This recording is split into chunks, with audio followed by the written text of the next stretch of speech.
Hello everyone. जय हिंद। आज है 30 जनवरी और हम लोग पढ़ेंगे 30 जनवरी से बनने वाले सभी इंपॉर्टेंट करंट अफेयर।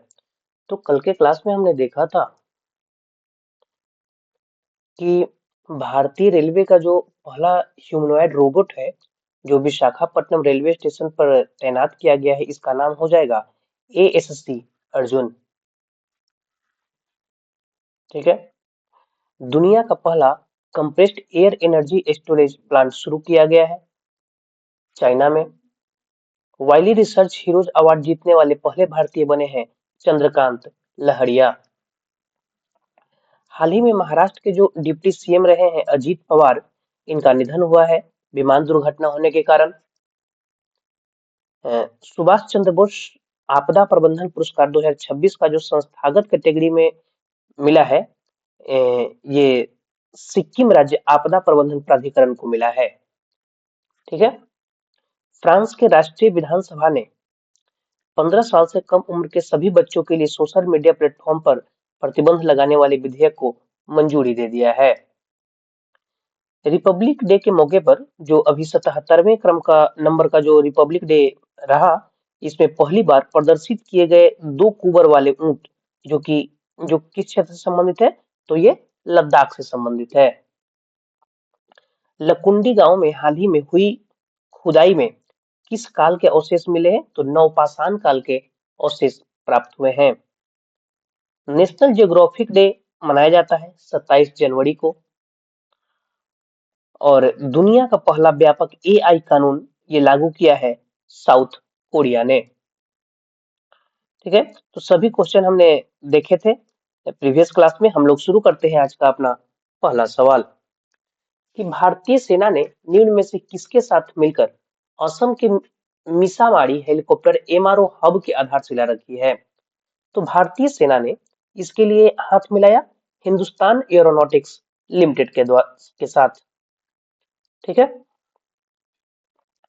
तो अब यहाँ पर जो टर्म लिखा हुआ है MRO, यहाँ लिखा हुआ है MRO, तो ये क्या है? तो इसका मतलब हुआ कि हेलीकॉप्टर के लिए मेंटेनेंस, रिपेयर और ओवरहॉल का सुविधा असम के मिसामारी में मिल सकेगा। ठीक है। तो ये सुविधा जो है हिंदुस्तान एरोनॉटिक्स लिमिटेड के सहयोग से भारतीय सेना ने शुरू कर दिया है। अब स्थान आप याद रखें कि तीसरा स्थान आपको याद रखना है कि मीसामारी स्थान कहाँ पे? असम में। ठीक है। अगर इसका पर्पस की बात करें तो पूर्वी क्षेत्र में तैनात हेलीकॉप्टर के रखरखाव और मरम्मत के लिए परिचालन तत्परता को बढ़ावा देना इसका मुख्य पर्पस है। ठीक है। यहां से यदि बात किया जाए हिंदुस्तान एरोनॉटिक्स लिमिटेड की, हिंदुस्तान एरोनॉटिक्स लिमिटेड की अगर हम बात करें तो इसका हेडक्वार्टर हो जाएगा बेंगलुरु, कर्नाटक।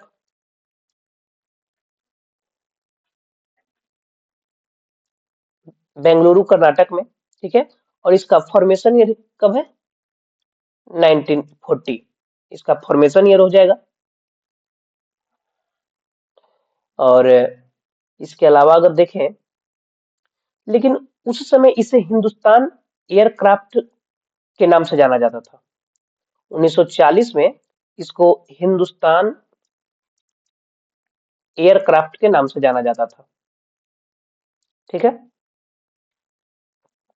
हाँ, 1940 में इसे हिंदुस्तान एयरक्राफ्ट के नाम से जाना जाता था। और इसको फिर क्या कहलाता है, 1960 में इसका नाम बदल के हिंदुस्तान एरोनॉटिक्स लिमिटेड कर दिया गया। ठीक है। DK सुनील जो है ये हिंदुस्तान एरोनॉटिक्स लिमिटेड के अभी चेयरमैन और MD हो जाएंगे। DK सुनील। ठीक। अगर हम यहाँ से बात करें DRDO की, ठीक है, DRDO में के बारे में अगर देखें, यानी कि डिफेंस रिसर्च डेवलपमेंट ऑर्गेनाइजेशन, तो इसका फॉर्मेशन ईयर हो जाएगा 1948। ठीक है। और इसका हेडक्वार्टर हो जाएगा दिल्ली।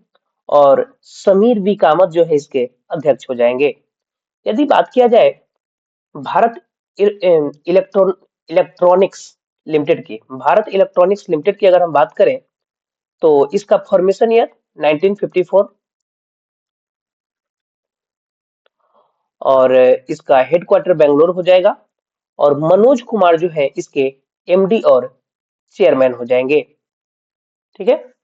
अगर हम बात करें भारत डायनेमिक्स लिमिटेड, ठीक है, तो इसका हेडक्वार्टर हो जाएगा हैदराबाद में। कहाँ?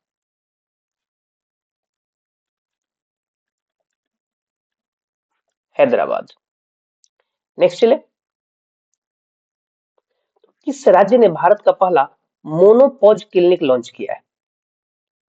तो देश का पहला मोनोपॉज क्लिनिक जो है ये महाराष्ट्र के द्वारा लॉन्च किया गया है। ऑप्शन ए इसका राइट आंसर हो जाएगा। महाराष्ट्र ने भारत का पहला सरकारी मोनोपोज यानी रजोनी वृत्ति क्लिनिक लॉन्च किया है। यह पहला राज्य यह पहल राज्य के स्वास्थ्य विभाग द्वारा और मकर संक्रांति यानी 14 जनवरी के अवसर पर किया गया। किसके द्वारा? स्वास्थ्य विभाग के द्वारा।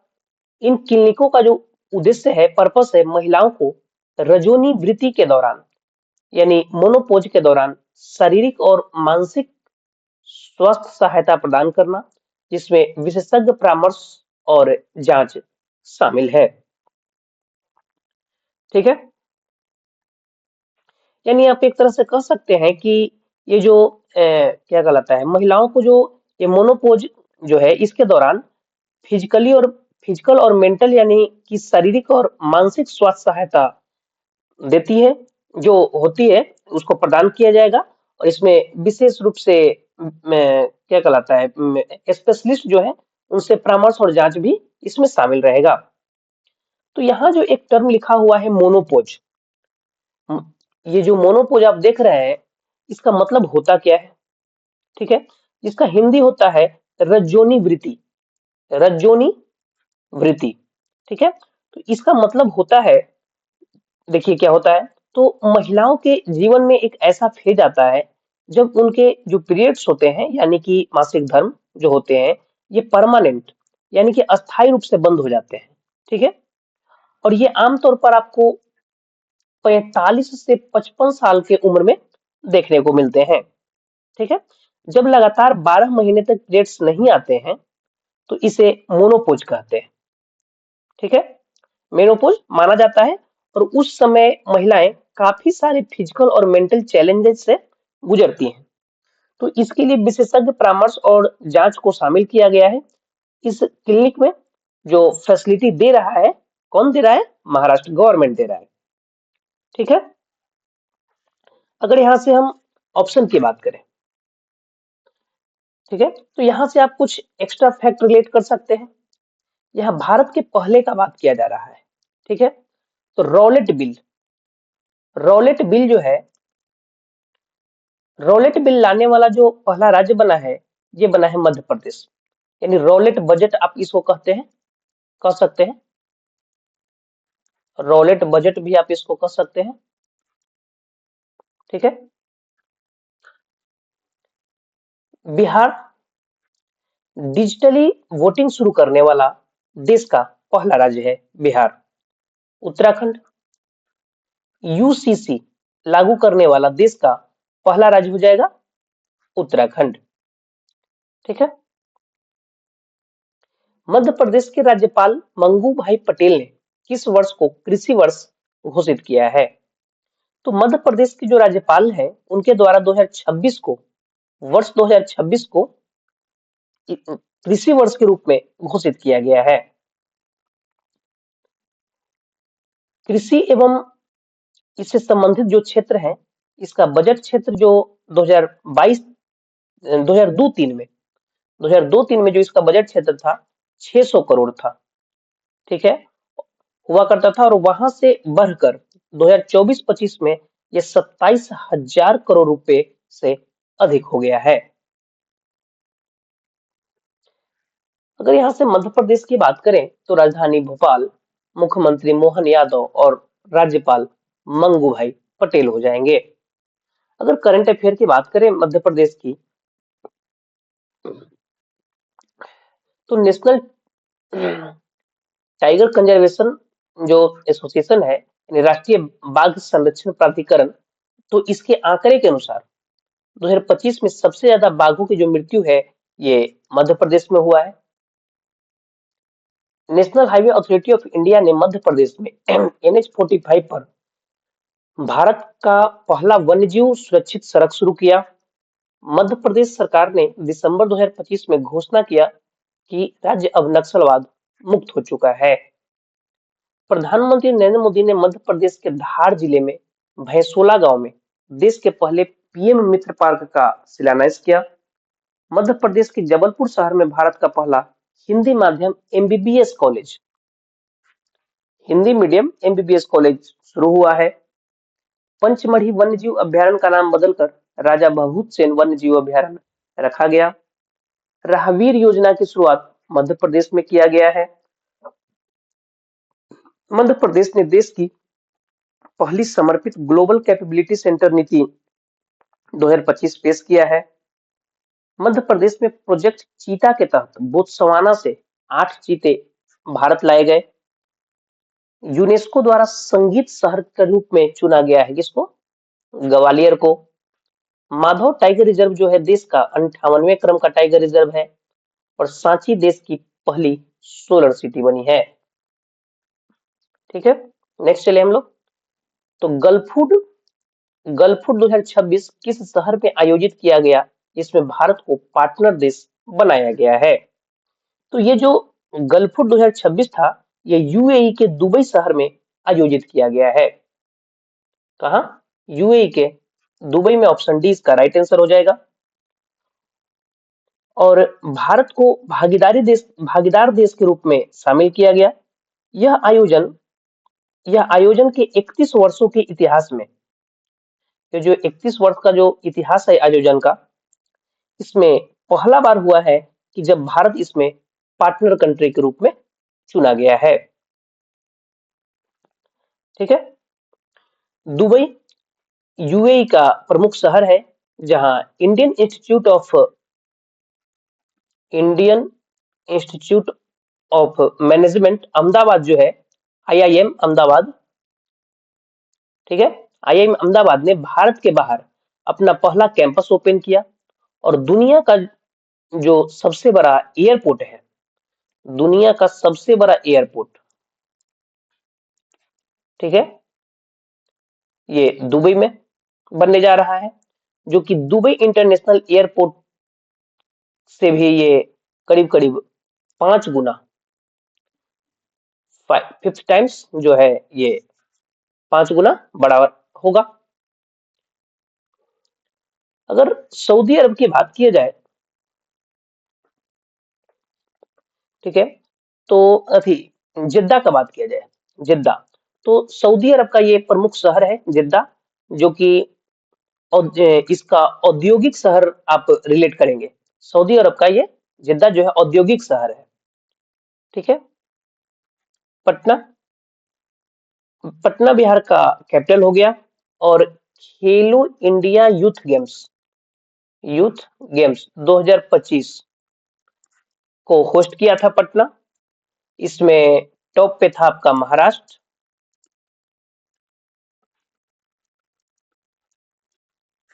और बिहार जो था आपका 15वें स्थान पे था। ठीक है, और इसका शुभंकर की अगर हम बात करें तो गज सिंह इसका शुभंकर था। ठीक, जिसे आप मस्कट भी कह सकते हैं। ओमान, मस्कट जो है ओमान का कैपिटल है। यदि आप रिलेट करेंगे तो ओमान के साथ भारत का एक्सरसाइज रहा है, आप ये रिलेट कर सकते हैं। ठीक है, रिसेंट में ही हुआ है। नसीम अल बहर आप रिलेट कर सकते हैं क्या? नसीम अल बहर भारत और ओमान के बीच एक्सरसाइज होता है। ठीक है, नेक्स्ट चले। किसे हाल ही में जेसी डेनियल पुरस्कार 2024 से सम्मानित किया गया है? तो इसके विजेता रहे हैं शारदा। ऑप्शन ए इसका राइट आंसर हो जाएगा। ये दिग्गज अभिनेत्री हैं जिन्हें 2024 का जेसी डेनियल अवार्ड के लिए चुना गया है और 2026 में यह प्रदान किया जा रहा है। जेसी डेनियल पुरस्कार जो केरल सरकार द्वारा मलयालम सिनेमा में आजीवन योगदान देने वाले व्यक्ति को प्रतिवर्ष दिया जाने वाला सबसे सर्वोच्च पुरस्कार है। ठीक है, इसमें 5 लाख रुपए नगद राशि और एक प्रतिमा और एक प्रशस्ति पत्र प्रदान किया जाता है। यहाँ से अगर हम रिसेंट अवार्ड और ऑनर की बात करें तो भारत के सर्वोच्च शांतिकालीन वीरता पुरस्कार अशोक चक्र जो है शुभांशु शुक्ला को मिला है। वाइली रिसर्च हीरोज पुरस्कार जीतने वाले पहले भारतीय बन गए चंद्रकांत लहड़िया। व्यक्तिगत श्रेणी में सुभाष चंद्र बोस आपदा प्रबंधन पुरस्कार जीता लेफ्टिनेंट कर्नल सीता अशोक सेल्के ने। इंदिरा गांधी शांति निरस्त्रीकरण और विकास पुरस्कार ग्रासा मासेल। भारतीय रेलवे का सर्वोच्च सम्मान चंदना सिन्हा को मिला। Transformational leader of the year जैसा। इंदिरा गांधी शांति पुरस्कार मिशेल बैचलेट। फीफा शांति पुरस्कार डोनाल्ड ट्रंप को। फ्रांस का सेविलियर पुरस्कार Thotta Tharani. Patriot of the year पुरस्कार मेलेनिया ट्रंप। विश्व शांति सुरक्षा नेता पुरस्कार श्री श्री रविशंकर और बुकर पुरस्कार डेविड जिले को मिला है। ठीक है, नेक्स्ट चले। तो 500 सिंगल्स मुकाबले जीतने वाले पहली भारतीय शटलर कौन बन गई? तो ये जो हो जाएंगे पीवी सिंधु। ऑप्शन सी इसका राइट आंसर हो जाएगा। ठीक है, तो पीवी सिंधु ने इंडोनेशिया मास्टर्स में जीत के साथ 500 करियर सिंगल मैच जीतने वाली पहली भारतीय शटलर बनकर इतिहास रच दिया है। पीवी सिंधु किस खेल से संबंधित है? तो ये बैडमिंटन से हो जाएंगी। अभी एक करंट का फैक्ट आप रिलेट करेंगे तो हमने कुछ समय पहले डिस्कस किया था कि बैडमिंटन वर्ल्ड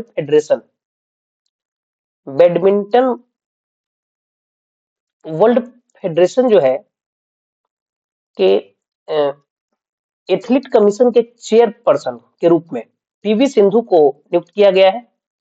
ठीक है, बैडमिंटन वर्ल्ड फेडरेशन के।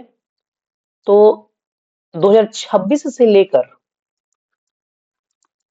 2029 तक इनका ये कार्यकाल रहेगा। ठीक है, चेयरमैन के रूप में। बैडमिंटन वर्ल्ड फेडरेशन जो है इसका फॉर्मेशन ईयर आपका हो जाएगा 1934 और हेड क्वार्टर इसका हो जाएगा कुआलालंपुर मलेशिया में। ठीक है, आकाशा लाबधी स्टार्टअप द्वारा विकसित किए जा रहे भारत के पहले इंफ्लेटेबल स्पेस हैबिटेट का नाम क्या है? ठीक है, तो आंसर इसका हो जाएगा अंतरिक्ष हब। ऑप्शन बी इसका राइट आंसर है। तो बेंगलोर बेस्ड एक स्टार्टअप कंपनी जिसका नाम है आकाशा लाबधी जो कि इंडियन इंस्टीट्यूट ऑफ साइंस में इंक्यूबेटेड है। ये भारत का पहला इन्फ्लेटेबल स्पेस हैबिटेट डेवलप करने जा रहा है और अब ये इन्फ्लेटेबल स्पेस हैबिटेट है। ठीक है, क्या? तो देखिए कहने का मतलब है कि क्या ये इन्फ्लेटेबल स्पेस हैबिटेट है? तो देखिए अंतरिक्ष में रहने के लिए एक लचीला गुब्बारा जैसा संरचना आप कह सकते हैं। ठीक है, जो लॉन्च होने के टाइम में तो छोटा और हल्का होता है लेकिन जब अंतरिक्ष में यानी कि स्पेस में पहुंच जाता है तो वहां पहुंचने पर हवा भर के यानी कि इन्फ्लेट रहने पर ये 6 गुना ज्यादा स्थान घेर लेता है। कहने का मतलब ये है कि इन्फ्लेटेबल स्पेस हैबिटेट है क्या? ठीक है, तो उसको ये ठीक आप आसान भाषा में आप समझ सकते हैं कि एक गुब्बारा है। ठीक है, अगर गुब्बारा जब हवा कम भरा हुआ है, छोटा है, तो स्पेस कम ले रहा है। जैसे ही उसमें हम हवा भरेंगे, जितना ज्यादा हवा भरेंगे तो स्पेस वो ज्यादा लेगा। ठीक है, वही बात यहाँ पे कहा जा रहा है। ठीक है, तो इसे आप इजी लैंग्वेज में ऐसे भी समझ सकते हैं कि मान लीजिए कि आप किसी ट्रिप पर कहीं जाने के लिए प्लान कर रहे हैं और आप बैग पैक कर रहे हैं, ठीक है। जब इसमें आपको एक पिलो ले जाना है, आपने सब कुछ पैक कर लिया, ठीक है। अब आपको याद पड़ा कि हमको पिलो भी ले जाना है। हमको बिना पिलो का बिना तकिए का नींद नहीं आता है, ठीक है। तो अपने कंफर्ट के लिए अब पिलो का तो साइज बड़ा होता है, इसके लिए आप एयर पिलो का इस्तेमाल करते हैं। मतलब कि ऐसा पिलो जिसमें आप बाद में हवा भर के उसको पिलो जैसा इस्तेमाल कर सकते हैं, ठीक है। और बाद में जब यूज नहीं रहा तो उसका हवा निकाल कर वापस अपने बैग में डाल लिए, ठीक है। तो इससे फायदा हुआ कि हमारे बैग में ज्यादा एरिया कवर नहीं किया और फिर जरूरत पड़ने पर इसका यूज भी हम कर लेते हैं। तो सेम उसी तरीके से ये जो इन्फ्लेटेबल हैबिटेट है जो कि विकसित किया जा रहा है, ठीक है, जो भविष्य में या भविष्य के मानव अंतरिक्ष मिशनों के लिए डिजाइन किया गया है। तो इनिशियल लेवल पर इनिशियल कक्षा मॉड्यूल का जो आयतन है ये 70 मीटर होगा, ठीक है, इनिशियल लेवल पर। लेकिन 70 मीटर यानी कि आप कह सकते हैं 70 मीटर क्यूब, 70 घन मीटर, 70 मीटर नहीं 70 घन मीटर यानी कि 70 मीटर क्यूब, ठीक है। और ये इनिशियल लेवल पर है और बाद में ये लगभग 300 घन मीटर तक भी इसको बढ़ाया जा सकता है, ठीक है। तो इसके लिए काम कर रहा है बेंगलोर का एक स्टार्टअप कंपनी आकाशा लाबदी। और इसका जो इन्फ्लेटेबल स्पेस हैबिटेट नाम है, ठीक है। और वो नाम दिया दिया किसने, तो अंतरिक्ष हब ने इसको नाम दिया है इन्फ्लेटेबल स्पेस हैबिटेट। कौन नाम दिया, अंतरिक्ष हब ने। ऑप्शन जो कि बी में लिखा हुआ है, ठीक है। नेक्स्ट चले। तो उत्तराखंड में समान नागरिक संहिता अध्यादेश 2026 भारत के संविधान के किस अनुच्छेद के अंतर्गत लागू किया गया था, तो आंसर इसका हो जाएगा आर्टिकल 213 के तहत, ठीक है। ऑप्शन सी इसका राइट आंसर हो जाएगा। तो पिछले साल तो ये चर्चे में था। देखिए ये अध्यादेश जो है राज्यपाल के द्वारा भारत के संविधान जो आर्टिकल नंबर 213 है, ठीक है, आर्टिकल 213 इसके अनुरूप लागू किया गया था या किया जाता है। इस संशोधन में पारदर्शिता यानी कि ट्रांसपेरेंसी और कार्यान्वयन में सुधार के लिए कुछ इसमें प्रशासनिक दंडात्मक सुधार भी किए गए हैं। लास्ट ईयर जनवरी के महीने में 27 अक्टूबर जनवरी 27 अक्टूबर 27 जनवरी 2025 में उत्तराखंड में लागू हो चुका था क्या, यूसीसी कानून, ठीक है। और 27 जनवरी 2026 को इसका पहला वर्षगांठ मनाया गया है। 2025 में इसको उत्तराखंड में लागू किया गया था और अभी जो जनवरी 27 जो हुआ 27 जनवरी 2026 को इसका वर्षगांठ मनाया गया, ठीक है। मतलब कि ये जो राज्य है 27 जनवरी को यूसीसी दिवस मनाने का फैसला किया है। कौन, उत्तराखंड।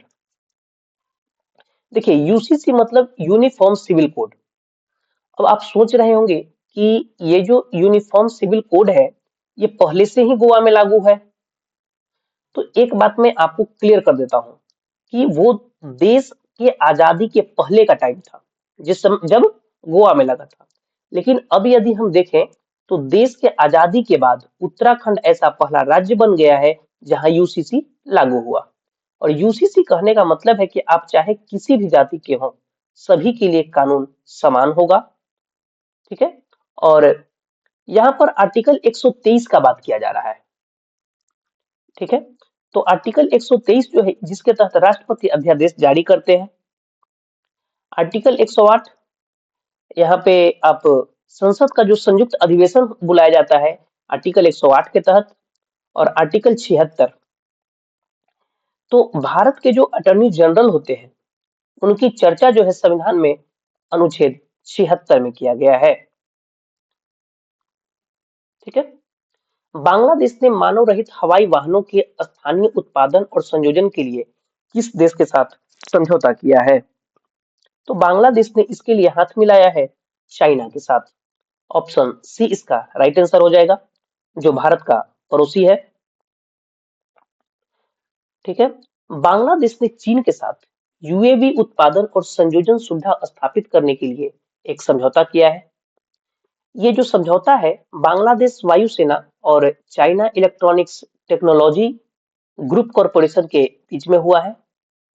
ढाका छावनी स्थित बीएएफ मुख्यालय में ये जो समझौता हुआ है संपन्न हुआ और इसका जो पर्पस है आयात पर निर्भरता कम करना और बांग्लादेश की हवाई निगरानी और रक्षा क्षमताओं को मजबूत करना इसका मेन पर्पस है। ठीक है, तो बांग्लादेश ये भारत का पड़ोसी है। ये जो भारत हुआ यहाँ पे आप बांग्लादेश देख सकते हैं, तो ये भारत का पड़ोसी है।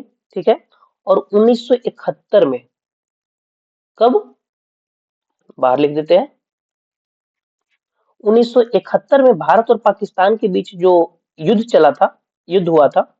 ठीक है, तो उसके बाद एक नया राष्ट्र बना, इसका नाम पड़ा बांग्लादेश। ठीक है, और इसका कैपिटल ढाका, करेंसी टका। भारत और बांग्लादेश के बीच जो एक्सरसाइज होते हैं संप्रीति और बोंगो सागर, क्या क्या संप्रीति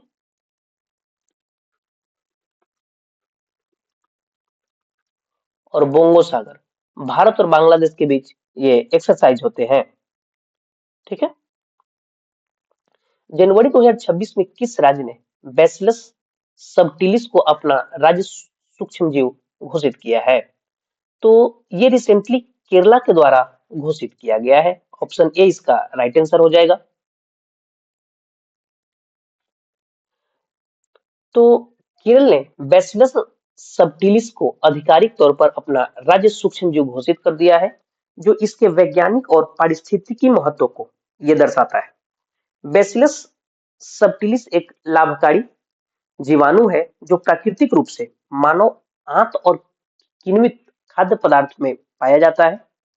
यह जीवाणु आमतौर पर मिट्टी और वनस्पतियों में पाया जाता है और 25 से 35 डिग्री सेल्सियस तापमान पर सबसे अच्छी तरह से ये विकसित होता है, बढ़ता है। ठीक है, तो इसे राज्य सूक्ष्मजीव डिक्लेयर किया है कौन? केरला ने। ये वही केरला है, ये जो है वही केरला है जिसके कैपिटल तिरुअनंतपुरम में देश का पहला एआई टीचर लॉन्च किया गया, जिसका नाम क्या था? आइरिस।